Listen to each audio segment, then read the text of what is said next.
નીતા ચૌધરી કચ્છની suspended police કર્મી ને ગુજરાત પોલીસની હાલની સૌથી ચર્ચાસ્પદ સસ્પેન્ડેડ પોલીસ કોન્સ્ટેબલ નીતા ચૌધરીની મુશ્કેલીઓમાં ફરી વધારો થયો છે। ગત સપ્તાહે નીતા ચૌધરી પોલીસ દ્વારા તેને બુટલેગર મિત્ર યુવરાજસિંહ સાથે તેની ધરપકડ કરવામાં આવી હતી અને ત્યારબાદ તેને કોર્ટ દ્વારા જામીન પર મુક્ત કરવામાં આવ્યો હતો।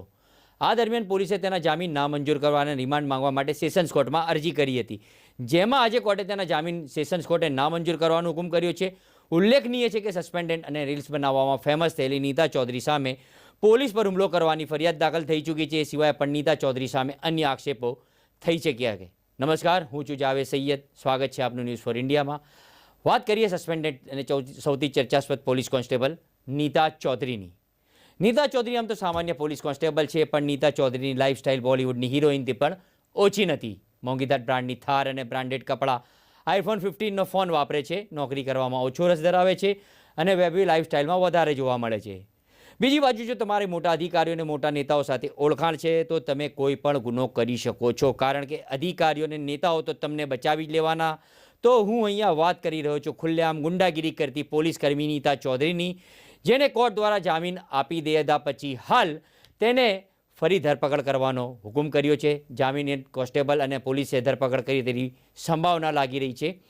નીતા ચૌધરી આજકાલ ખૂબ જ ચર્ચામાં રહેનાર કચ્છની પોલીસકર્મી, જેણે ખુલ્લેઆમ ગુંડાગીરી કરી પોતાના જ પોલીસકર્મી પર જીપ ચડાવી મારી નાખવાનો પ્રયાસ કર્યો છે, જેના ઉપર પહેલાં પણ ઘણા કેસો નીતા ચૌધરી પર થઈ ચૂક્યા છે।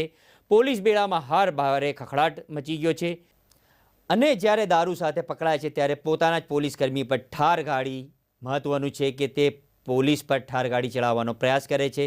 તો આ નીતા ચૌધરી પર પણ ઘણા કેસો છે અને આવી પણ ચર્ચાએ જોર પકડ્યું છે કે એક મોટા નેતાનો હાથ તેના પર હતો। નીતા ચૌધરી પર જે કેસ ભાજપના કોઈ મોટા નેતાના કહેવાથી દબાવી દેવામાં આવ્યો છે અને ભાજપના મોટા નેતા બનાસકાંઠાના નેતા હતા। એટલો બધો ગુનાહિત ઇતિહાસ હોવા છતાં નીતા ચૌધરીને અગાઉ કેમ જામીન આપી દીધા, તે એક મોટો સવાલ છે, જેથી લોકો ક્યાંથી ન્યાયતંત્ર પર વિશ્વાસ કરે જ્યારે તમે ગુનેગાર ફક્ત એટલી જ સજા નથી આપી શકતા કે તેના અધિકારીઓ અને નેતાઓ સાથે સારી ઓળખાણ છે। તમારી નેતાઓ સાથે સારી ઓળખાણ તો તમે કોઈ પણ ગુનો કરી શકો છો। તમારી નેતાઓ સાથે ઓળખાણ હોય તો તમને કોઈ પણ ગુનો કરવાનો અધિકાર છે। આ ઘટનાને જોતા તો સાફ લાગી રહ્યું છે કે અહીં નેતાઓ અને અધિકારીઓની મિલીભગતની નીતા ચૌધરીને જામીન મળી ગયા હતા, પરંતુ જ્યારે કોર્ટની વાત આવી, સેશન્સ કોર્ટે તેને હાલ જામીન નામંજૂર કર્યા છે।